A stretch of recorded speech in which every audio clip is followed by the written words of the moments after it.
Bonjour et bienvenue pour ce tutoriel un peu spécial puisqu'il va consister en la peinture de socle de chez Games Workshop en fait de façon simple et rapide. Merci à tous mes patrons sur Patreon et merci à tous ceux qui me soutiennent en likant ma page Facebook, en mettant des petits pouces bleus et en vous abonnant.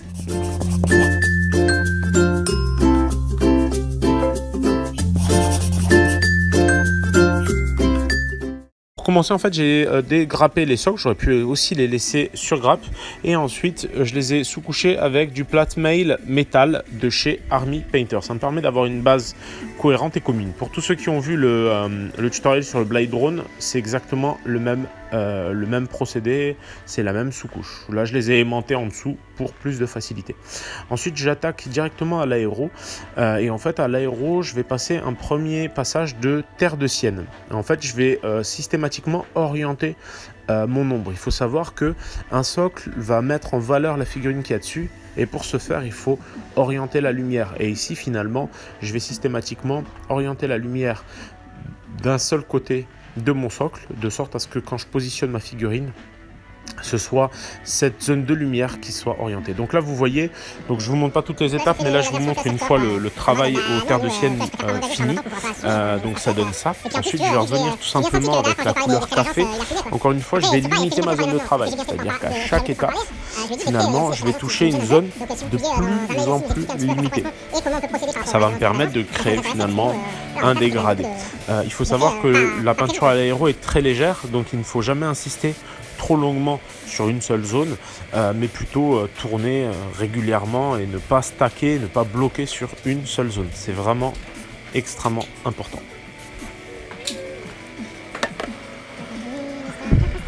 Donc là voilà à quoi ça ressemble une fois le travail au café effectué. Donc là je reviens une dernière fois, mais cette fois au noir, ce qui va me permettre d'avoir un contraste encore plus marqué, donner cette sensation un peu de cramé au niveau du métallique. Ça va être très important pour avoir des contrastes très marqués et très forts. Voilà, une fois le travail sec, voilà en gros ce que cela donne. Donc j'hésite pas à passer plusieurs fois tout simplement pour avoir un résultat de plus en plus opaque et un rendu de plus en plus contrasté.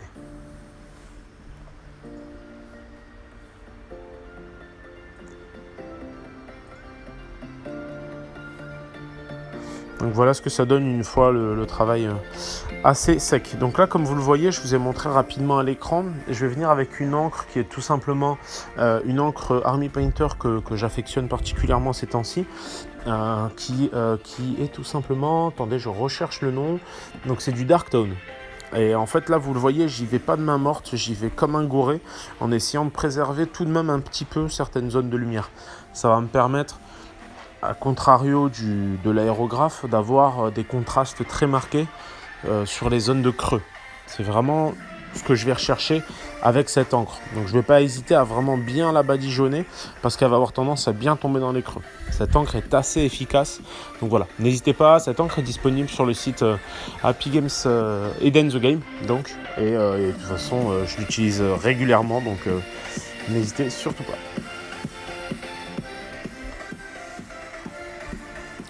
Donc comme vous le voyez, hein, je tapote vraiment avec mon pinceau et j'y vais vraiment comme un gouré. L'idée ici, c'est vraiment d'avoir des socles rapides avec suffisamment de volume et suffisamment de vie.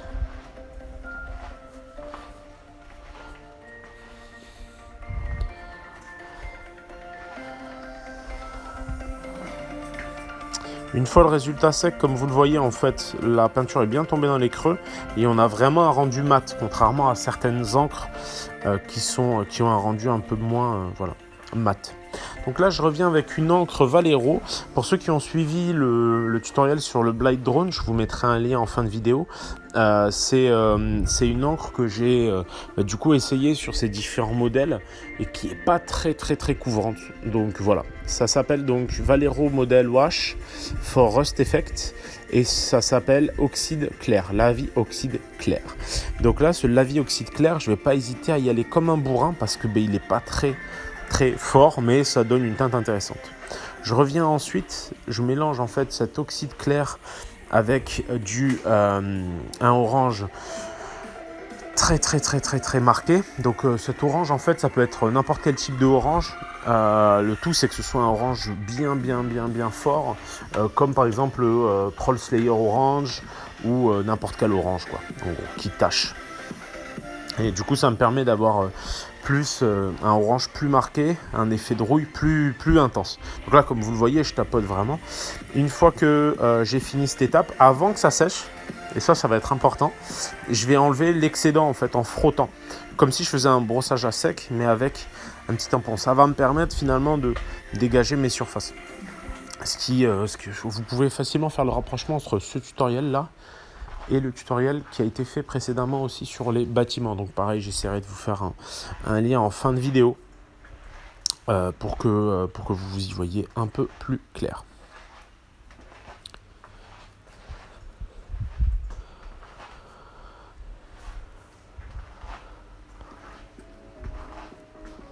Donc là, j'hésite pas toujours à créer mes liens avec des jus réguliers.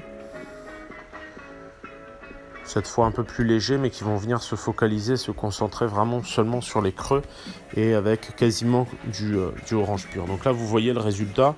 Voilà, ça nous permet d'avoir des socles déjà assez vivants. Je reviens encore avec une pointe supplémentaire de orange pur et cette fois encore un peu plus pur, que je viens vraiment tapoter dans certains creux pour marquer certains volumes seulement. Ces socles sont assez pratiques. C'est avec ces socles que je vais faire toute la boîte de Warhammer de la V8 que vous pourrez trouver en expo chez la WAC Taverne incessamment sous peu. Donc voilà. N'hésitez surtout pas à poster en commentaire si vous avez des questions, si vous avez des idées pour les prochains tutoriaux. Évidemment, je donne toujours la priorité à mes patrons, donc sur Patreon, pour orienter un petit peu finalement les peintures et les éléments à venir. Et dans les prochains tutoriaux, je vais essayer de faire quelques tutoriaux sculpture, parce que j'ai remarqué que finalement il y avait pas mal de demandes contrairement à ce qu'on pouvait imaginer. Et je vais essayer d'orienter ça sur des tutoriaux de peinture, de sculpture un peu typiquement comment faire un petit peu comment faire une lame, comment faire une fourrure, et ainsi de suite. Donc là, j'hésite pas, je continue en fait le traitement comme je l'ai fait précédemment en marquant de plus en plus à l'orange, tout simplement. Et donc une fois ces étapes faites, je vais revenir avec du Shining Mithril. Et là, je vais juste rehausser finalement tout ce qui arrête. Donc c'est la partie un peu longue mais assez importante parce que c'est ce qui va permettre, comme je le disais, d'orienter vraiment la lumière et d'avoir un résultat assez pétant, assez pimpant. En arrière-plan, vous voyez le Blade Drone, tout simplement parce que du coup la vidéo a été faite en parallèle. C'est-à-dire que le temps de séchage du Blade Drone, je m'occupais des socles, vu que c'est à peu de choses près les mêmes teintes.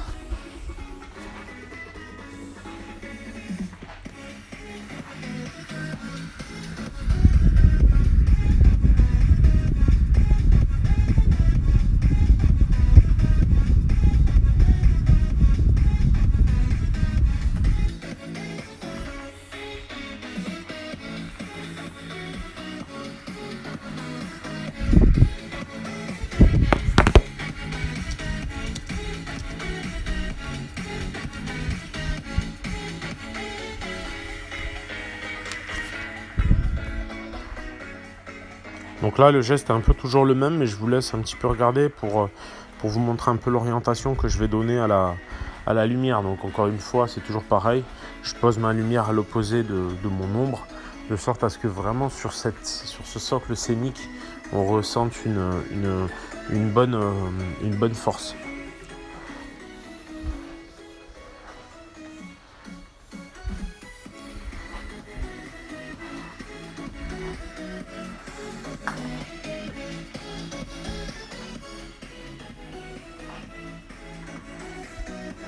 Donc comme vous le voyez, même dans l'ombre, j'hésite pas à rehausser quelques arêtes. Ça permet de donner encore un peu plus corps finalement à la rouille et à toutes ces zones-là. Et ça permet d'avoir un résultat probant sans passer non plus trop de temps.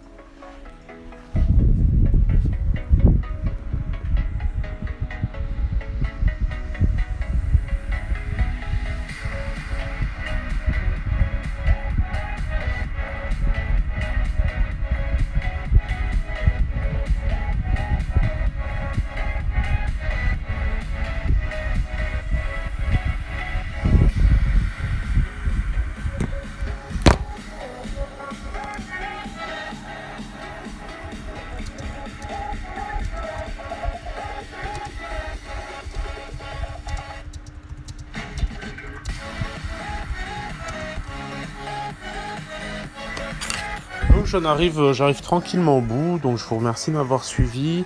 Comme vous le voyez, je fais tout simplement mes bordures au noir, donc c'est un peu le côté un peu long, pénible et contraignant, mais c'est ce qui va faire que vraiment le socle va d'autant plus ressortir. Donc là-dessus, faut pas hésiter.